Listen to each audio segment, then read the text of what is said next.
Hello students, my self Shubham. Welcome to our channel Pravibham classes. आज से हम लोग पढ़ने वाले हैं क्लास 9th का साइंस। चैप्टर का नाम है मैटर इन आवर सराउंडिंग। तो चलिए शुरू करते हैं।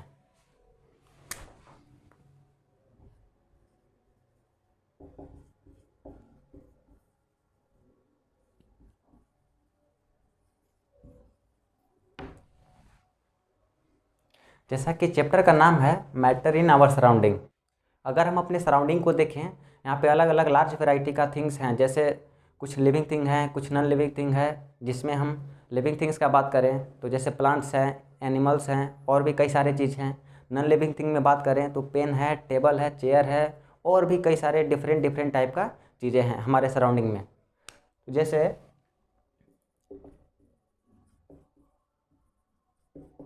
लिविंग थिंग्स में हैं एनिमल हैं, प्लांट्स हैं। नॉन लिविंग थिंग में पेन है, बुक हो सकता है, चेयर और भी कई सारे चीज़ें हो सकता है। यहाँ पे जो एग्जांपल हम लिखे हुए हैं living thing and non living thing में, इसमें हम एक एक करके देखते हैं कि इसमें से कौन सा चीज़ मैटर है और बेसिकली मैटर कौन कौन सी चीज़ें को बोल सकते हैं। जैसे कि यहाँ पे लिखा हुआ है animal, plants, pen, book, chair etcetera. तो यहाँ पे एनिमल है, प्लांट्स है। मैटर हम उस चीज़ को बोल सकते हैं जिसके पास मास हो और जगह घेरा हुआ है स्पेस में। जैसे इस पेन का बात करें तो इस पेन जो है कुछ स्पेस को घेरा हुआ है। ये वाइट बोर्ड का बात करें तो ये भी इतना सारा जगह घेरा हुआ है। तो इसी तरह से हम देखते हैं एनिमल है तो एनिमल भी इसका भी कुछ ना कुछ मास होता है, स्पेस ऑक्यूपाई करता है। प्लांट्स है, पेन है, बुक है, चेयर है, ये सब सभी के पास मास है, सभी के पास मास है। और सभी चीज़ जो यहाँ पे लिखा हुआ है स्पेस ऑक्यूपाई कर रहा है, स्पेस ऑक्यूपाई। स्पेस ऑक्यूपाई कहने का मतलब जितना स्पेस ऑक्यूपाई करेगा उसका उतना ही वॉल्यूम होगा। इसी को हम एक स्टैंडर्ड डिफिनेशन में बोल सकते हैं मैटर का डिफिनेशन में कि anything around us which have mass and occupy some space are called matter.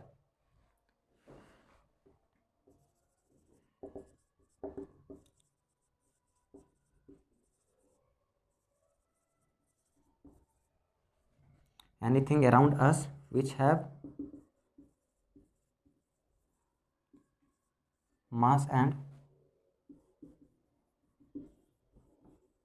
occupy some space are called matter। ये तो हो गया बेसिक स्टैंडर्ड डिफिनेशन कि जिसके पास मास है, स्पेस ऑक्यूपाई करेगा, उसको हम मैटर बोल रहे हैं। लेकिन और हम डिफरेंट टाइप का एग्जांपल यहाँ पे कंसिडर करते हैं। जैसे पानी है, एयर है, स्मेल है, स्मेल और परफ्यूम हो सकता है। ये सब अलग अलग टाइप का मैटर है। जैसे वाटर, एयर, स्मेल, स्मेल और परफ्यूम। यहाँ पे जो एग्जांपल हम लिखे हैं वाटर, एयर, स्मेल और परफ्यूम। अब एक एक करके इसमें हम देखते हैं कि इसमें से कौन सा चीज़ मैटर है और कौन सा चीज़ मैटर नहीं है। अगर हम वाटर का बात करें का भी कुछ ना कुछ मास होता है, स्पेस घेर लेता है। जैसे एक गिलास में हम वाटर को फिलअप कर दिए 1 लीटर तो स्पेस उतना जगह को घेर लेगा। यानी कि इसको हम बोल सकते हैं कि वाटर मैटर है, कि एयर मैटर है या नहीं। अगर हम एक एग्जांपल देखें, बलून का एग्जांपल लेते हैं। यहाँ पे 2 बलून कंसिडर करते हैं। उस एक बलून ए है, एक बलून ए है।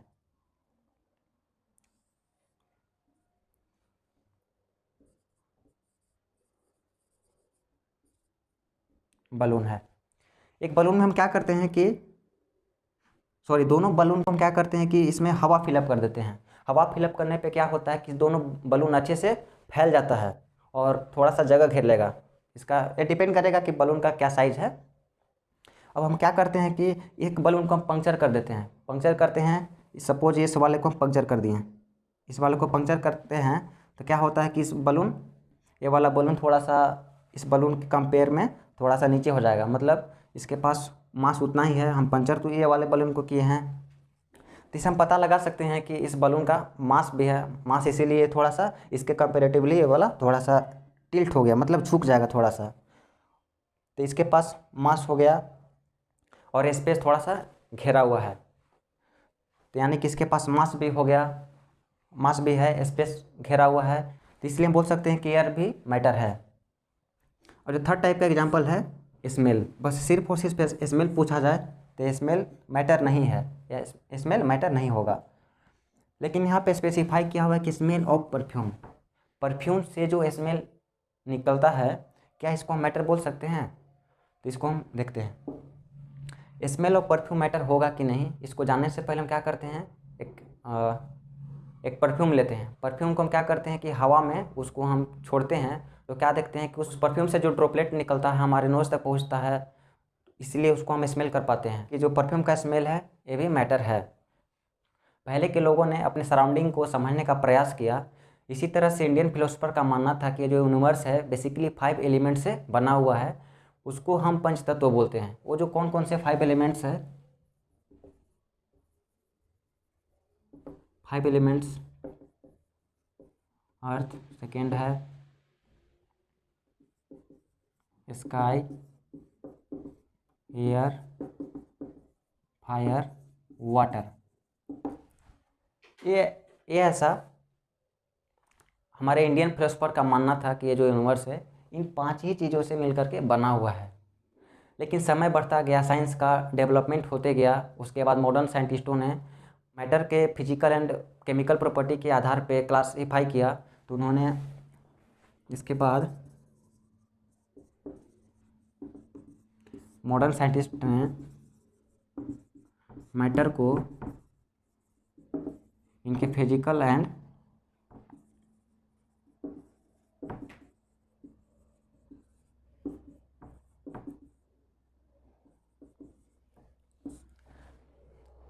समय के साथ मॉडर्न साइंटिस्टों ने मैटर को इनके फिजिकल एंड केमिकल प्रॉपर्टी के आधार पे क्लासीफाई किया गया। इस चैप्टर में हम जानने वाले हैं मैटर का फिजिकल प्रॉपर्टीज के बारे में। अब हम जानते हैं मैटर का फिजिकल नेचर के बारे में।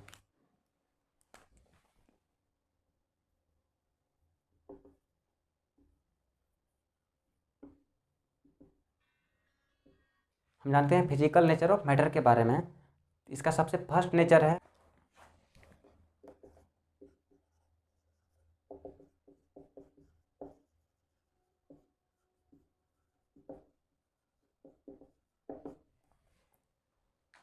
Matter is made up of particles.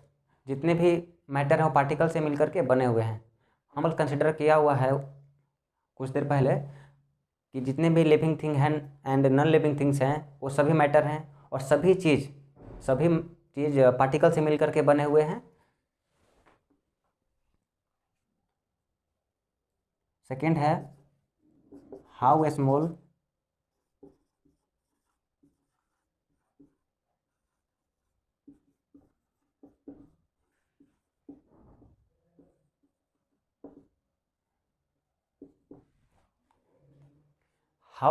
Are this particles of matter. ये जो मैटर और पार्टिकल्स है कितने छोटे हो सकते हैं।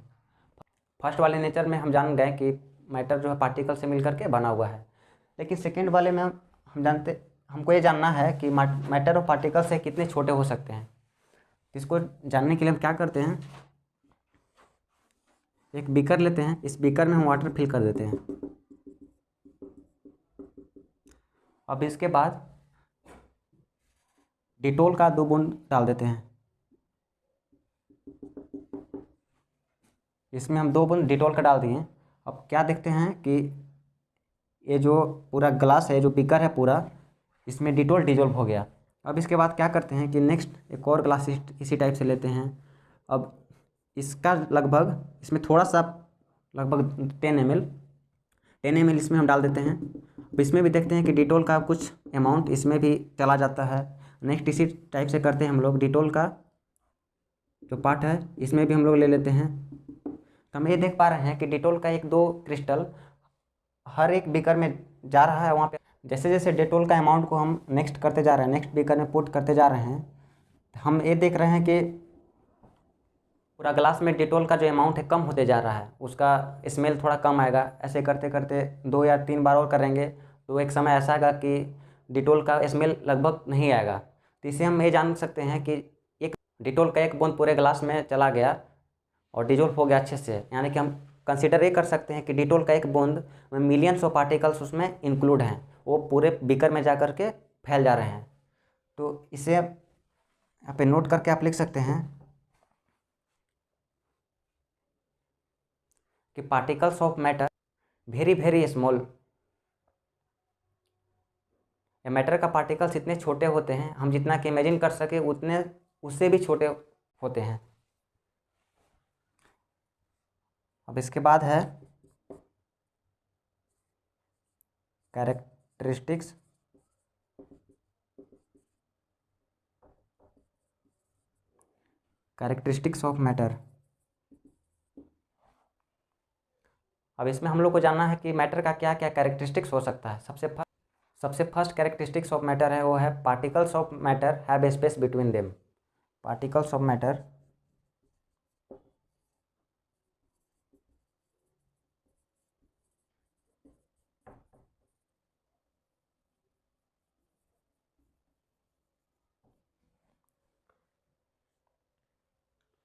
जो मैटर का पार्टिकल्स होते हैं उनके बीच में स्पेस होते हैं। इनको हम इस तरीके से देख सकते हैं कि एक गिलास में पानी को फिलअप कर लेते हैं, हम एक गिलास लेते हैं उसमें पानी भरते हैं, उसके बाद उसमें हम 2 या 3 चम्मच चीनी मिला देते हैं, उसके बाद उस चीनी को अच्छे से पानी के साथ मिक्स करते हैं, तो देखते हैं कि चीनी कुछ समय के बाद अच्छे से उस गिलास में डिजोल्व हो पाता है। तो इसे हम देख सकते हैं कि वो जो चीनी है उस पानी का जो हर एक पार्टिकल्स है उस पार्टिकल्स के बीच का जो स्पेस है उसमें जा कर के अच्छे से मिल गया। हमें बोल सकते हैं कि मैटर का एक फॉर्म दूसरे मैटर का पार्टिकल्स का स्पेस है उसमें मिल गया।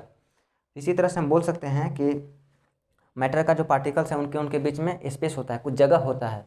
ये जो चीनी हम डाले थे इस ग्लास में, वो तो चीनी था, वो पानी का पार्टिकल्स के बीच में जो जगह था उसमें अच्छे से मिल गया।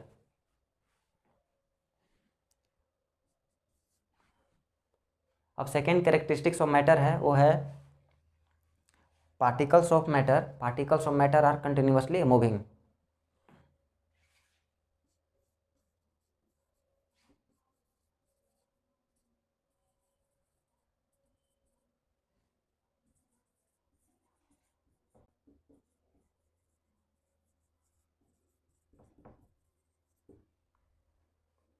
Particles of matter are continuously moving. इसको समझने के लिए हम क्या करते हैं कि पानी में हम क्या करते हैं कि पानी में 2 या 3 ड्रॉपलेट इंक का डाल देते हैं और उस पानी को हम वैसे ही छोड़ सकते हैं, उसको हिलाते डुलाते नहीं हैं। तो कुछ समय के बाद देखते हैं कि वो जो इंक का 2 या 3 ड्रॉपलेट था उस ग्लास का जितना स्पेस था, सपोज इस टाइप से ग्लास है, इस ग्लास में पानी फिलअप किया हुआ है, इसमें हम क्या करते हैं कि 2 या 3 बूंद इंक का डाल देते हैं और इस ग्लास को हिलाते डुलाते नहीं हैं, मतलब कि इसका जो पोजीशन है फिक्स है, जो जैसा रखा हुआ है वैसे ही कुछ समय के लिए छोड़ देते हैं।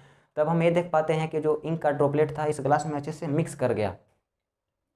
मतलब हम ये बोल सकते हैं कि जो इंक है एक जगह से दूसरे जगह पे इस ग्लास में चला गया, पूरे ग्लास में फैल गया। तो हम यहाँ से एक निष्कर्ष निकाल सकते हैं कि इंक का एक छोटा सा पार्टिकल्स वो मूव कर रहा है, एक जगह से दूसरे जगह मूव कर गया। अगर मूव नहीं करता तो क्या होता कि जहाँ पे इंक गया वहीं पे रुक जाता, लेकिन ऐसा तो नहीं हुआ, एक जगह से दूसरी जगह चला गया पूरे। तो इसे हम बोल सकते हैं कि जो पार्टिकल्स हैं वो हमेशा मूव करते हैं।